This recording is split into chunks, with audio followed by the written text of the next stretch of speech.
white people, brown people, any people in the face of the earth, all have biological equality. When you look at it, and you start to look at eyes, head, hands, nose, or what have you, and they do have a mind that can always be developed. You see what I mean? So all human beings on the face of the earth have biological equality. So if we can just get away from, see whereas racism uses biological distinction. Well, the very fact, I'm going to show you how the psychic mind of the omnipotent administrators of those who perpetuate the old Marcus de Queenberry type ideas, I mean, the way they perpetuate this stuff, the very body, their own body is taboo. Their penis or the vagina of a woman is been considered taboo since old European times. You see what I mean? That's very important, and this is one of the things that's significantly related to the change in the movement. You see what I mean? Now, I think that there's a lot of more progress has to be done, but I think what has to be understood is that the peace that many of them say they want, they have to begin to understand that you have to fight for it. They say, whoa, you mean aggression? No, I don't mean aggression. On the contrary, I'm saying that even the party's principles is this here, is that we prefer non-antagonistic contradictions. You know, to put up a community control of police program where registered voters sign a petition to change the police department where the people in the community have control is very practical. You see what I mean? Well, that's a peaceful program. What makes it antagonistic, though? It's the police who come down and attack us for initiating such a program that the people will tend to unite around and taking away their real power. And their real power is really organized guns and force. You see what I'm talking about? And the militias and the police department, what have you, to force people to accept what? The old exploitive system, to accept their oppression that the exploitive system, the power structure perpetuates upon their heads. You see what I mean? Very important to understand in this situation. I think it's going to be regulated more to those who begin to see the need for the society to move into a more socialistic system. It's going to be maybe a highly form of Yankee Doodle socialism, as Elvis Cleveland would put it, you know. But that's what's going to happen, and the power structure is going to move to stop this here, see. I like to go before Judge O'Douglas. Yeah, because once I start citing and redressing all my grievances, the man would say, wait a minute, I'm not going to act like the establishment, maybe, you know? How about the fact that most of the judges are old, racist, conservative? Because that has a lot to do with it. That has a hell of a lot to do with it. That has a hell of a lot to do with it. A black man can't hardly get any justice in this country. The system is geared against the black man. In other words, the system is developed in such a way that they wanted to perpetuate the same way, you know. It's going to take the masses of the people to change the situation. When it comes to juries, there were things having an open, radical change in the composition of juries there, and Composition of those juries ain't changed. Charles Burson, there was an all-white racist jury, old people on that jury, and he got convicted. Warren Wells, the last one, they put an all-white racist jury, old people, and he got convicted. Your grand juries are picked primarily from old people. Every once in this lately, there's been a ruling by a couple of judges, like Judge Avakian, concerning the fact that there ain't no people from the lower income bracket. There's been a ruling. But when it comes down to getting the judges, the other judges go along with the same old technique in many cases. I see, that's where I heard from actually, because we interviewed Judge Bacon too, and I thought it... Judge Bacon, yeah, well, he made some progress and inroads in making certain rulings concerning that, you know. But justice in America, in terms of jury, the judges themselves, this is very important, you see. A lot of Judge Hoffman, or the judge in the New York 21 presently, he could have lowered that bail, he knows that. But he doesn't do it because he's working one-on-one with the power structure, and that's political imprisonment. It's ransom, $100,000 bail. The recent two brothers who just turned themselves in on a so-called kidnap charge from the Chicago 16. Two brothers turned themselves in. You know what kind of bail they put on them brothers? $1 million apiece. What do they mean? That's no justice. It's justice for the people. In totality, you have to look at the overall society being changed. You really identify justice in a society when you say all the things we outlined in the 10-point platform and program. When you talk about justice only in the courts, Eldridge Cleveland was a political prisoner, and a man named Judge Sherwin cut him loose because he was exactly that. Because the snowballing operation that the state government's attorney tried to put up didn't prove anything other than the fact that the man was being held to prison, he cut Eldridge loose. You see? Eldridge was able to come back and work for a period of time to try to educate a heck of a lot of people as to what was going on. But justice, in a total sense, has got to be related to people being able to survive without being able to be oppressed by the establishment, by the courts, by the forces and the police forces. People not being subjected to oppression. People having the right to deal in non-antagonistic contradictions. Non-antagonistic contradictions. You know, in society there's always two kinds of contradictions. Antagonistic and non-antagonistic. And if people desire non-antagonistic contradictions, then they should have that right to solve their problems. This could be symbolic of justice functioning.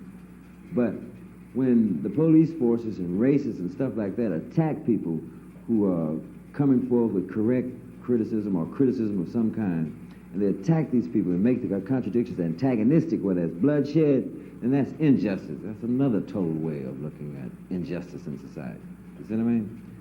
We say we want to defend ourselves. Well, the pigs jump up and say, oh, you got the guns, you're going to murder us. That's what you got the guns for. You're a big murderer. I say, no, I'm saying I'm defending myself because I'm criticizing you for the 400 years old of oppression. You murdered Martin Luther King, your races, your minds, and everything else psychologically. The society is messed up. I'm tired of it. So if you shoot at me, I'm defending. I'm not going to attack you. We don't attack them. If we wanted to murder somebody, we could have done it a long time ago. You know, when we first started patrolling policemen on the street for 6 months, we didn't shoot no cops. We had many confrontations. Only reason there wasn't no shootout because the cops didn't draw their guns. You see what I mean? And we didn't try to shoot them, and we didn't even point our guns at them in any threatening manner. We just held them at certain angles because we knew the law. Even accidentally pointing a hole about this big when you defecate. Now, they got a little operation. Most people don't know it. They can plug them up. They flush them from outside, and they can plug them up from outside. They can make them flush reverse. And that's what they did the first day I was in there for 14 hours. Every hour and a half, we flush it. And the shit that was already down in the hole come flushing back up. I stand in the water this high. That's right. And they know goddamn well when I come out of there, I was going to blow on their ass. So the shit got bad, and Gary got the press up here, and they got mad, and they let me out of the hole. 2 days later, my throat was real bad, and I had a high temperature running too. Because, see, I had tonsillitis, but by them choking me so bad, it caused it just to swell up. Swell right up. And my temperature was flowing, though. They had to give me penicillin for 100 days. Well, do you think there's a general police officer type in this country, certain type of candidate country? False fear, racism, and hatred are linked together. Because false fears is the basis of hate and racism. You see what I mean? False fears is the basis of that. Love is an entity in itself. Love produces. Love can produce criticism. Love can even produce anger. You see what I mean? But love does not produce false fears, hate and racism. You see what I mean? It's different, you see.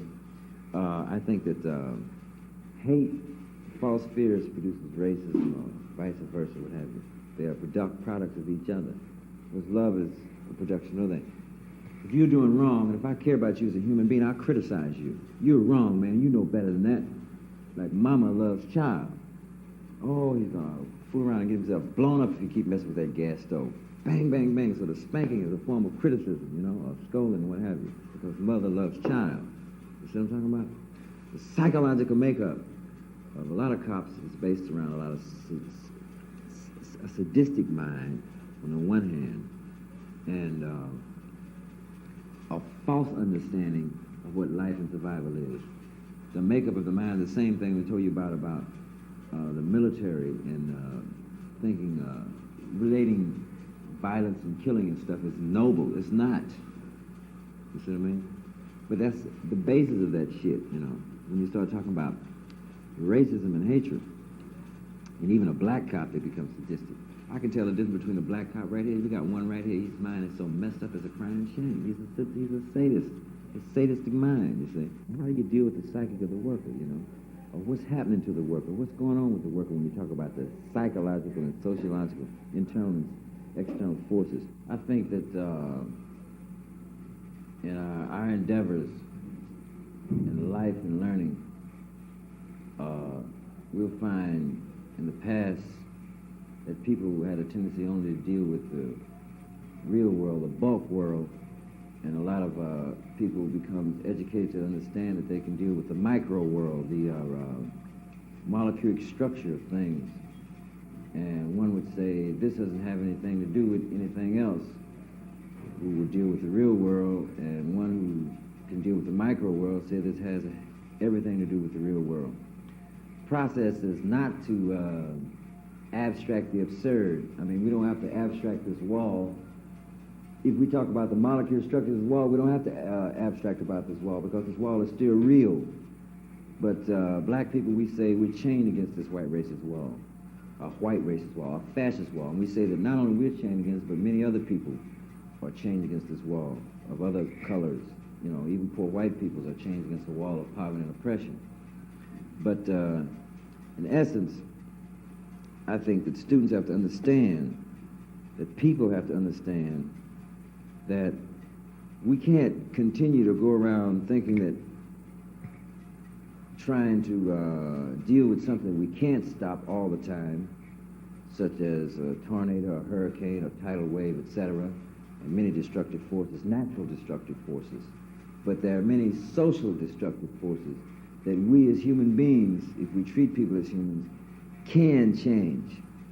You hear the Panther Party say we want a socialistic system, that it should be a socialist system because we can be treated more humanly.